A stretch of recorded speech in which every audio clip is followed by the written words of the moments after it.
ફાસ્ટેગને લઈને એનપીસીઆઈએ નવી ગાઈડલાઇન્સ બહાર પાડી છે. તો શું છે ચેન્જીસ જોઈએ આજે ટૂંકુને ટચમાં વિથ મી હેલી.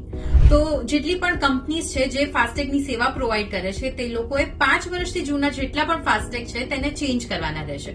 3 વર્ષથી જૂના જેટલા પણ ફાસ્ટેગ છે તેનું કેવાયસી કરાવવું ફરજિયાત છે. વ્હીકલ રજીસ્ટ્રેશન નંબર અને ચેસીસ નંબરને ફાસ્ટેગની સાથે લિંક કરવું કમ્પલસરી છે.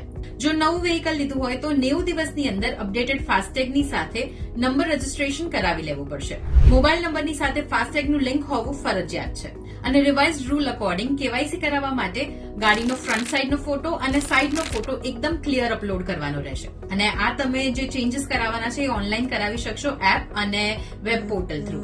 તો 1 ઓગસ્ટથી લઈને 31 ઓક્ટોબર સુધીનો સમય છે આપણી અને ફાસ્ટેગની સેવા આપતી કંપનીઓ પાસે આ જેટલા પણ ચેન્જીસ આવ્યા છે એને અપડેટ કરવા માટે. તો જે પણ લોકો કાર ડ્રાઈવ કરતા હોય અથવા તો જેમને ફાસ્ટેગની જરૂર પડતી હોય એ બધાની સાથે આ વિડીયો શેર કરી દો જેથી કરીને એમને આઈડિયા આવી જાય કે 31 ઓક્ટોબર સુધી કેટલા ચેન્જીસ કરવાના રહેશે.